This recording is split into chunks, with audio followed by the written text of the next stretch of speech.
Hello, beautiful soul, and welcome to the Little Reader's house. I'm the Little Reader, also known as Amanda, and you are in my house. Thank you so much for being a guest today. The door is always open. We've got so many transmissions that are stacking up, piling up for your viewing and presence-holding pleasure.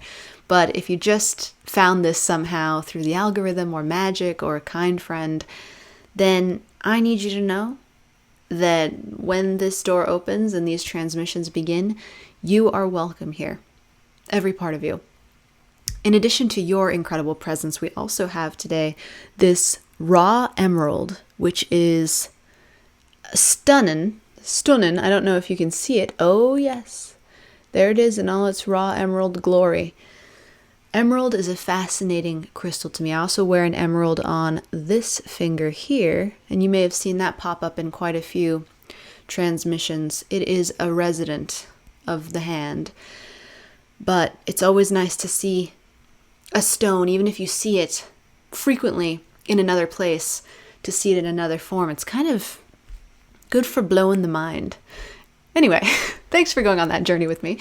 We are here. We're present. We're going to channel from spirit like we do. I don't know if we're going to touch the lotus of life, which is full of questions, or if we are going to just freestyle it and see what comes through.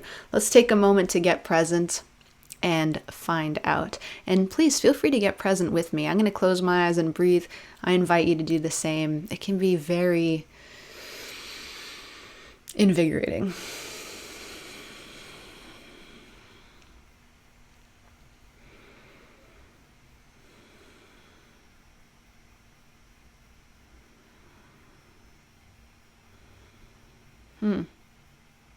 It's interesting. We will not be reaching for the Lotus of Life today, although thank you for being here, Lotus of Life. We're talking about your heart, beautiful soul. And when I reached for this emerald, I was actually told to get an emerald, and it wasn't in the usual place that I normally store my crystals, so I had to go hunt it down. I knew where it was, and I knew I had to go get it. And when I reached for it, I had a feeling of what the transmission was going to be, but now it's just a confirmation. So let's talk about hearts, romantic love, and broken hearts.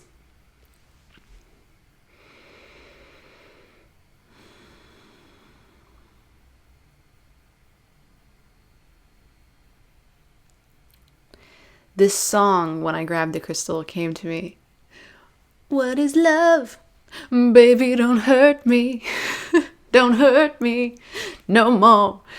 And that song was quite a bop back in the day. I remember discovering it when I was a teenager, and man, it rocked my little world. Now I'm not technically a teenager in terms of chronological age anymore, but baby, don't hurt me. There's so much social association, cultural association with love and pain. Love hurts. That's another song. Love hurts, but sometimes it's a good hurt, and I feel like I'm alive, maybe? Incubus, perhaps. Love hurts. Baby, don't hurt me. Love is pain. But then we have this cultural and social understanding that love is bliss. Love is happiness. Love is fulfillment. Love is harmony. And I'm speaking specifically to romantic love. So if you are an individual who has ever felt the draw to another person and have felt this desire for them, usually occurs on multiple realms. It occurs in the mental realm, it occurs in the realm of form often, and it occurs in the realm of heart. These are the three big realms that we talk about here at the Little Reader's house. But love can become this consuming desire for another person that infiltrates and fills every aspect of consciousness. It's like there is no existence outside of possessing or holding or being in proximity to this person.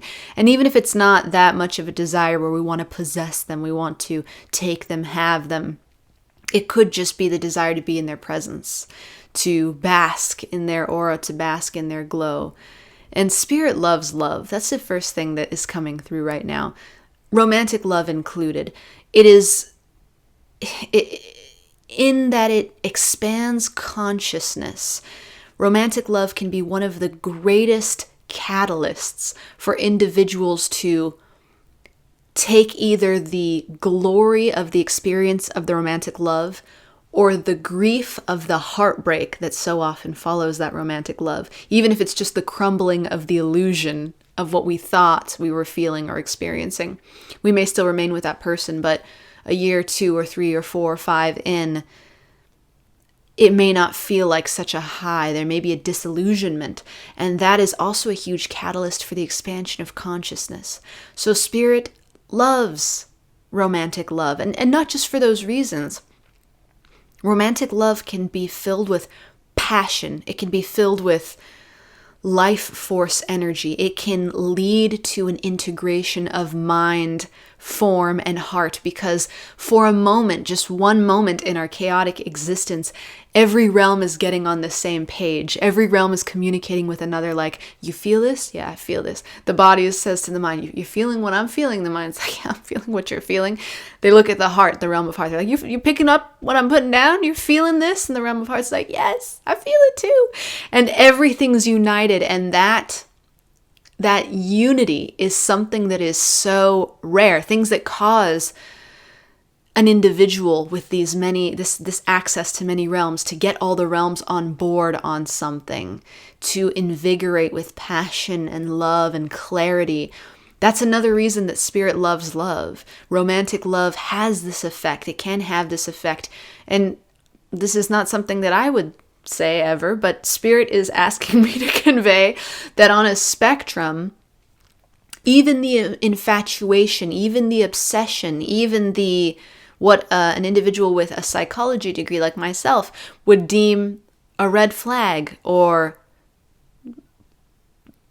toxic or unhealthy or dysfunctional or destructive, for spirit, from spirit's vantage point, these judgments are so silly. These judgments, although they may not necessarily be inaccurate in looking at what someone's obsessive energy is doing to them, at the same time, spirit sees value even in that aspect of romantic love when that appears, which is blowing my mind, but that's why we're here. I like to get my mind blown too. So it's you and me, beautiful soul. From spirit's vantage point, expansion is the game. Feeling everything is the game.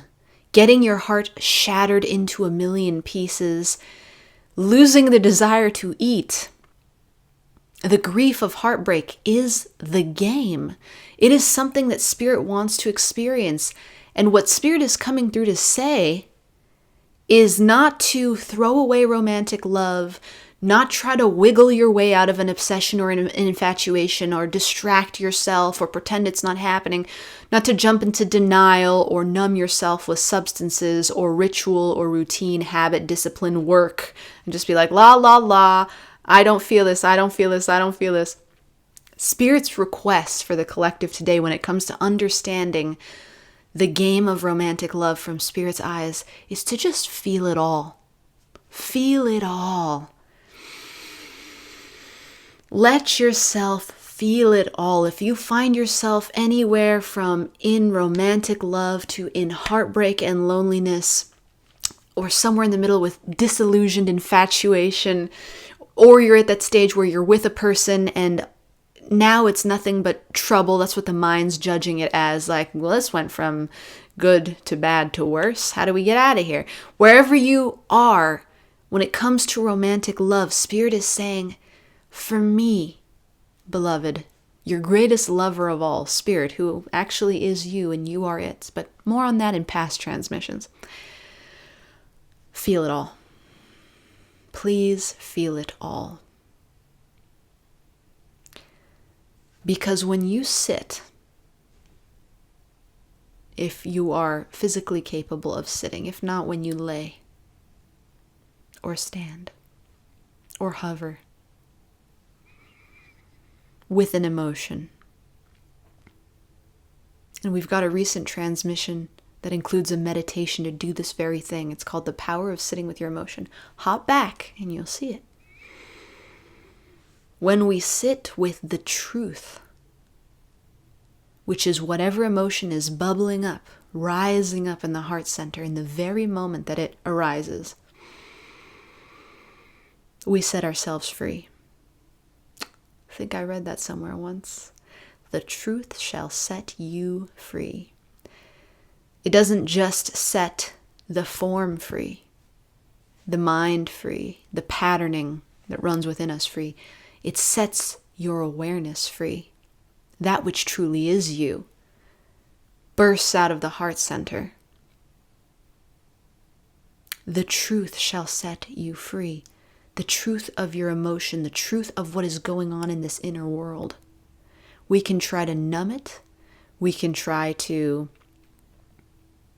feed it, avoid it, disturb it, distract it, change it. That's the most popular option here in 2024 humanity.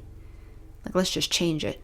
Change it. Can we change it? Anything to change it. I don't want to feel this. Can we change it? Let's just change it. There's a plane going by. Let's give it a moment. Sit with the truth of the plane.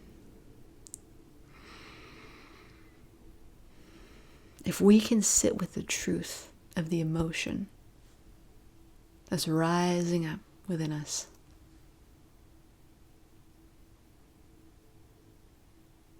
we set ourselves free. We liberate love.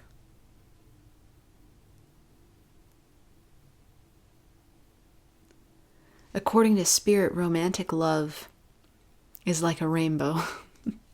Those were words given to me to speak, so no copyright from the little reader. Romantic love is like a rainbow in that it's a spectrum. And on that spectrum are variations, rays of color, if you will, like a Roy G. Biv, right? Red, orange, yellow, green, blue, indigo, violet. Now you know. Now you know the color wheel. But each one represents an aspect of the love of the divine.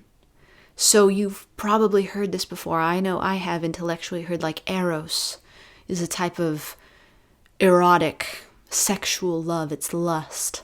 Then you might have agape, I think, is another type of love. It's like an unconditional, emotional recognizing of the self in another, and it's just this embrace. It's unconditional. Did I say that? I'm saying it again. It must be doubly important. Each color, each aspect of romantic love fulfills a different aspect of the totality. Fourth day in a row that we use that word. I'm just going to write it on a wall here in the house. Totality. It fulfills the mass. It fulfills the infinite. Romantic love, what Spirit is saying is it is a step in the direction of wholeness. It is a step in the direction of allowing the awareness that is you to get the human experience. That's why the awareness that is you, that's your true identity, is awareness, dove into this particular vehicle, dove into this form, this mental link, this heart, this soul, a soul which, as we've discussed before, is a contract, not an identity. A soul is a mission. I say beautiful soul, I'm basically greeting you with, hello, beautiful mission, because your awareness wants nothing more than to feel that in full. Feel it, though.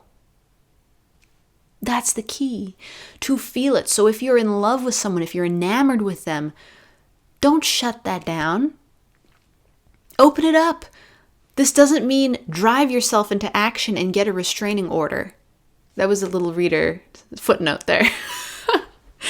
This doesn't mean take action against someone else's will. This does not mean violate somebody's consent. These are more little reader footnotes, but they feel important for 2024 human consciousness. What it means is to feel Whether or not you act on the feelings is going to be at your discretion. It's probably going to be heavily based on the patterns that are interwoven in your genetic code, unless you choose to go conscious with it. Again, past transmissions on how that all works. But here in the moment, I'm not talking about if you're infatuated with someone, chase them to the ends of the earth and submit your identity and form to their will.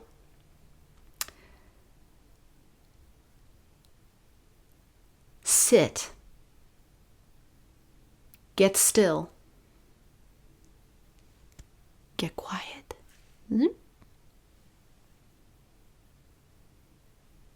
And feel. That is what Spirit is asking of you.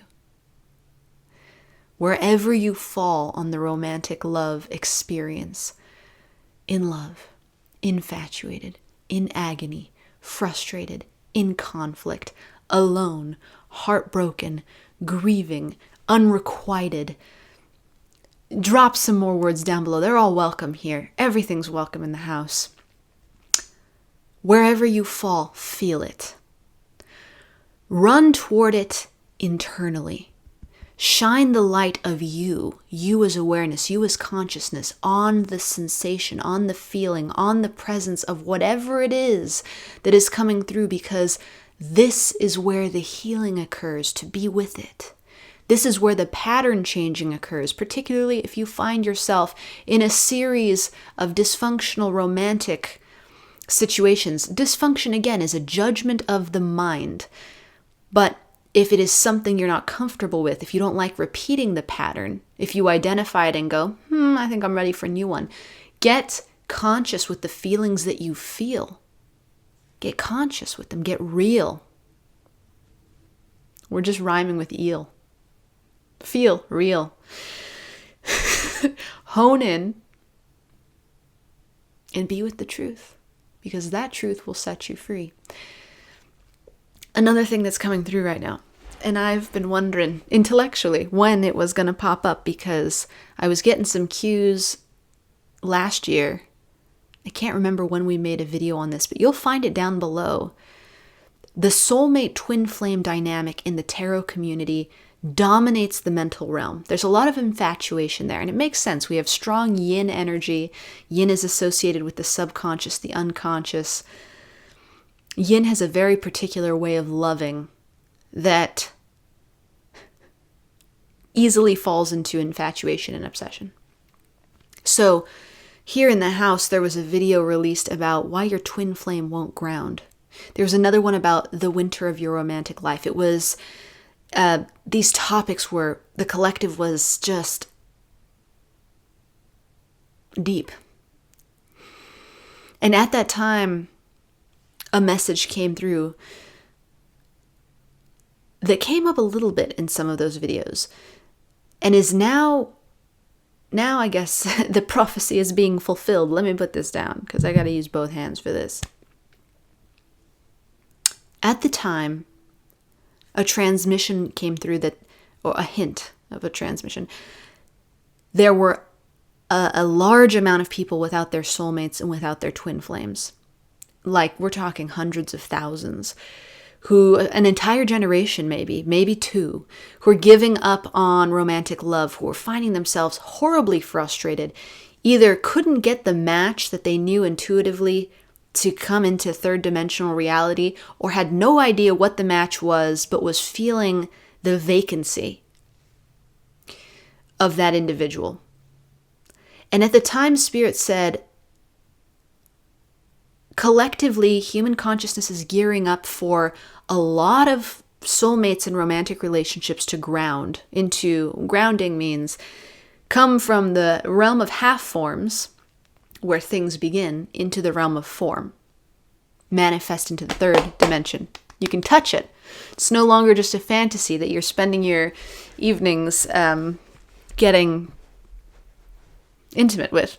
It becomes an individual that you're spending your evenings getting intimate with. Go figure. Or many. I don't know. You do you know. This is that time. So thank you. I was wondering that myself. This is that time. It comes as a result of all of those disenchanted individuals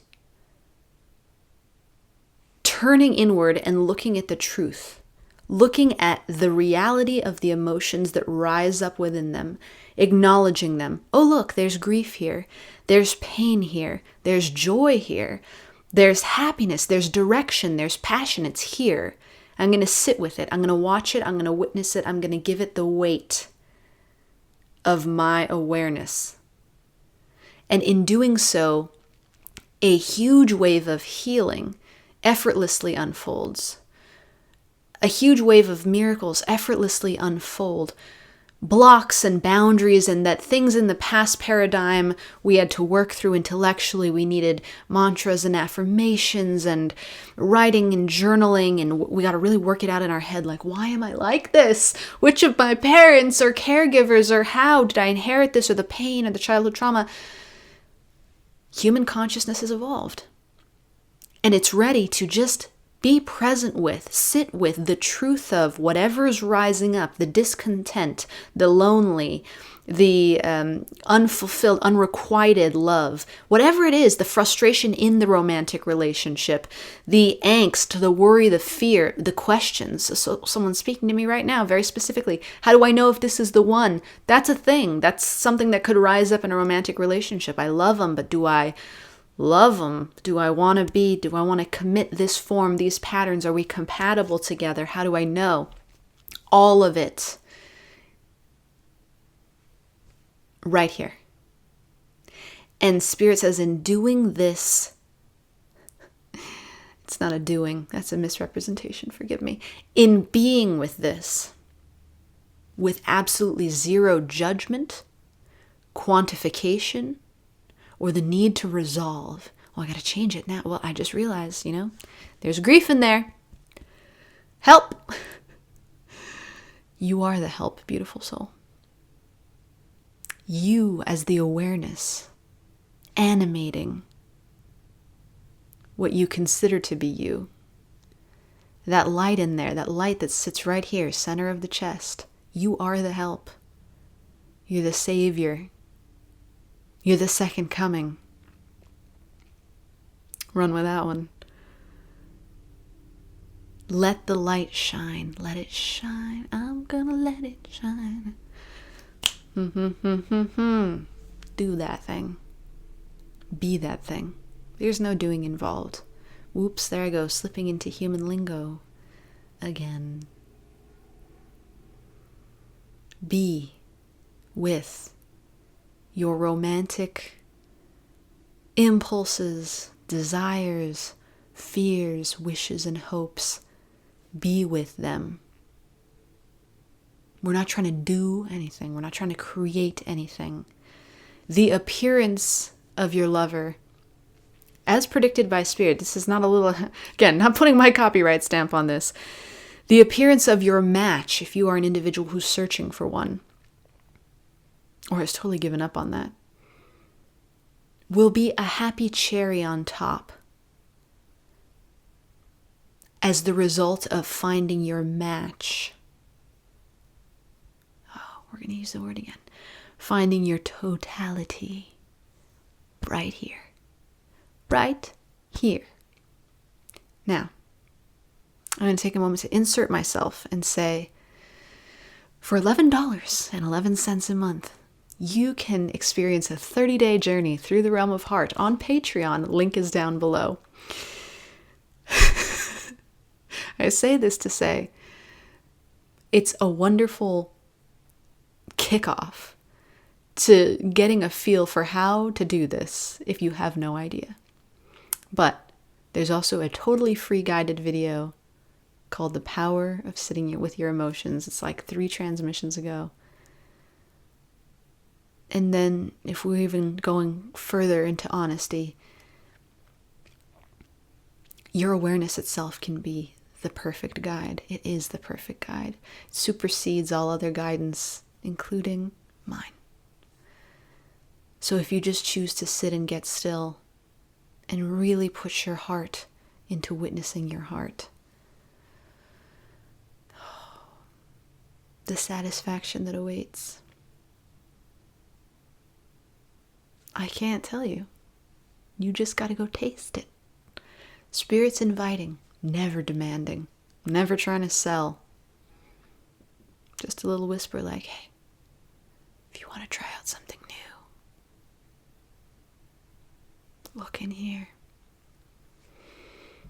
And your romantic love, it'll bloom, beautiful soul. We'll talk about what I'm about to say more deeply at another time, but your desires are your destiny. They're not something you have to manifest. They're trying to manifest you.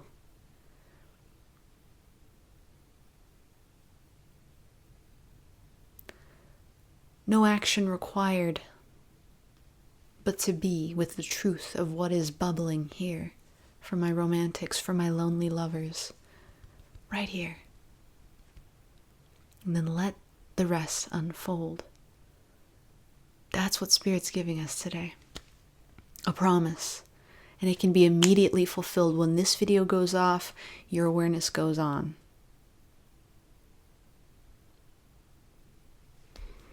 And that's where we're leaving it today, beautiful soul. I say it pretty often, that you are so very worthy of love, more love, never less. When it comes to romantic love, which we have been trained culturally, it's deep in the collective realm of mind, and even in the form as ancestral memories, we've been trained to think that romantic love is the emblem, is the signature, is the stamp of true love, of the ultimately fulfilling love. And it can be. It certainly can be, but it only can be when we learn to find that love here first.